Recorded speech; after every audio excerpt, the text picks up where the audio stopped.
Hi guys, Duke ஜென்3 எடுக்க போகிறீங்கன்னா இப்படி ஒரு பிரச்சனை இருக்குன்னு தெரியாமல் கண்டிப்பாக எடுத்துடாதீங்க. நம்மளோட பைக்கில் க்ரூஸ் கண்ட்ரோல் இஷ்யூன்ட்டு ஆல்ரெடி நம்ம பேஜில் ஒரு வீடியோ போட்டிருந்தேன். பைக் எடுத்துலேருந்து இது வரைக்கும் பாதி நாள் சர்வீஸ் சென்டரில் தான் இருந்துச்சு. திருப்பி கொண்டு வந்து விட்டு ரிட்டன் வீட்டுக்கு எடுத்துகிட்டு வரவில்லையே திருப்பி அந்த இஷ்யூ வந்துருச்சு. சத்தியமா தெரியல இந்த வார்னிங் லைட்டுக்கும் நம்ம கேடிஎம் பைக்குக்கும் அப்படி என்ன தொடர்புன்ட்டு.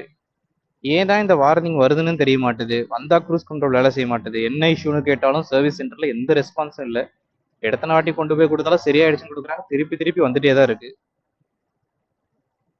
வண்டியோட இன்ஃபர்மேஷன்ல போய் பார்த்தாலும் எதுக்காக வார்னிங் லைட் எரியுதுன்னு காட்ட மாட்டுது. இப்போ நான் சைட் ஸ்டாண்ட் போடுறேன்.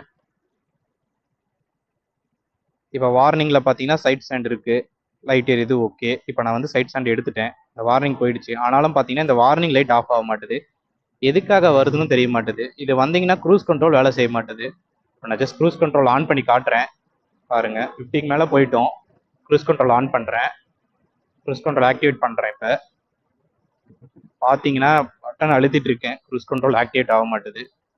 இதுக்காக எத்தனை வாட்டி அலைஞ்சு எந்த ரெஸ்பான்ஸும் இல்லை. மெயில் போட்டாச்சு, சர்வீஸ் சென்டர் டேரெக்டாக போய் கேட்டாச்சு, மேனேஜருக்கு கால் பண்ணி பேசியாச்சு, எந்த ரெஸ்பான்ஸும் சுத்தமாக இல்லை. கைஸ், நீங்கள் டியூக் ஜென்3 எடுக்க போகிறீங்கன்னா கம்ப்ளீட்டாக இதெல்லாம் செக் பண்ணிவிட்டு எடுங்க. நிறைய பேர் நிறைய வீடியோ சென்ட் பண்ணியிருந்தீங்க, டிஸ்பிளே இஷ்யூ, வாப்ளிங் இஷ்யூ. கண்டிப்பாக நீங்கள் டியூக் எடுக்க போகிறீங்கன்னா ஒரு டெஸ்ட் ட்ரைவ் பண்ணி பார்த்துட்டு எந்த பிரச்சனையும் இல்லைன்னு தெரிஞ்சக்கப்புறம் கன்ஃபார்ம் பண்ணிவிட்டு எடுங்க. நான் முன்னாடி அப்லோட் பண்ணியிருந்த அந்த க்ரூஸ் கண்ட்ரோல் வீடியோக்கு நிறைய பேர் நிறைய சப்போர்ட் கொடுத்துருந்தீங்க. எல்லாருக்குமே ரொம்ப நன்றி கைஸ். பைக்கு டேரெக்டாக சர்வீஸ் சென்டர் போய் கொண்டு போய் விட்டுட்டு ரீப்ளேஸ்மெண்ட் தான் கேட்க போகிறேன். சப்போர்ட் பண்ண எல்லாருக்கும் தேங்க்ஸ் கைஸ். நான் என்னாச்சுன்றது அடுத்த வீடியோவில் போகிறேன். தேங்க்யூ.